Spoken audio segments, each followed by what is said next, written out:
The year is 1931, and the city of Liverpool is about to be gripped by a crime so baffling, so perfectly executed, that it would earn the moniker, the Impossible Murder. This is the story of William Herbert Wallace, a quiet, studious insurance agent, a man from the Peru, and his wife, Julia.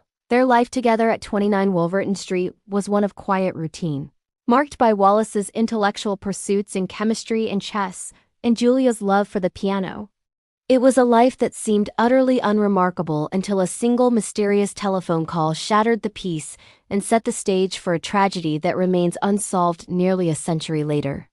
Remember to comment, like, share, and subscribe so you don't miss future episodes of the Calendar of Crime. The catalyst for this impossible crime occurred on the evening of Monday, January 19, 1931. William Wallace, heading out to his regular chess club meeting at Caudle City Cafe, was the subject of a peculiar message. A man called the cafe and asked to speak to Wallace. When he was told Wallace had not yet arrived, the caller, identifying himself only as R.M. Qualtrough, left a message. Wallace was to meet him the following evening, Tuesday, at 7:30 p.m. at 25 Menlove Gardens East to discuss an insurance policy. The caller stressed that the appointment was urgent and could not be missed. The message was delivered to Wallace upon his arrival at the club. The name Menlove Gardens East was immediately suspicious. Wallace was meticulous in his work, and no such street existed on his collection route. More importantly, he knew the area well and was certain no such address existed in Liverpool. Despite his doubts, the prospect of a new, large policy was too tempting for the financially strained Wallace to ignore. He decided he would keep the appointment. The following evening, Tuesday, January 20th, Wallace left his home at 6:45 p.m. to embark on his journey to the Phantom address. He traveled across the city by tram, a journey that took him to the Menlove Avenue area. For over an hour, he searched in vain, asking police officers and residents for directions to the non-existent Menlove Gardens East. The street he sought was a phantom, a deliberate lure. At 7:45 p.m., having exhausted his search, Wallace gave up and returned home. When he arrived back at 29 Wolverton Street at approximately 8:20 p.m., he found the front door locked. He tried the back door, which was also locked. A neighbor, John Johnston, noticed Wallace's struggle and offered assistance. Together, they entered the house.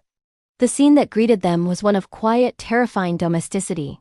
In the parlor, lying on a rug before the fireplace, was the body of Julia Wallace. She had been brutally beaten to death with a blunt instrument, her head and face mutilated beyond recognition. The police investigation that followed was a masterclass in tunnel vision. The crime scene itself was a paradox. The house had been ransacked, but only a small cash box containing a few pounds was missing. The murder weapon was never found. Crucially, the killer had seemingly vanished into thin air with no witnesses and no forced entry. The police, unable to conceive of an outside killer who could have executed such a precise, time-sensitive murder, quickly settled on the only person who had a perfect, if suspicious, alibi: William Herbert Wallace. The prosecution argued that Wallace had made the R.M. Qualtrough call himself, using the non-existent address to establish an ironclad alibi. They claimed he had returned home between the time he left for the tram and the time he was seen at the chess club, committed the murder, and then gone on his fruitless journey. The timeline, however, was impossibly tight, requiring a near-superhuman effort to commit the brutal act, clean up, and travel across the city. Despite the circumstantial nature of the evidence and the sheer impossibility of the timeline, Wallace was convicted and sentenced to death. The case, however, was far from over.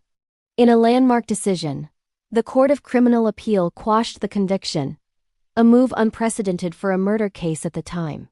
Wallace was a free man, but the shadow of the impossible murder would follow him until his death 2 years later. The question remains: if not William Herbert Wallace, then who was R.M. Qualtrough? And who was the killer who executed the perfect, impossible crime? Thanks for watching.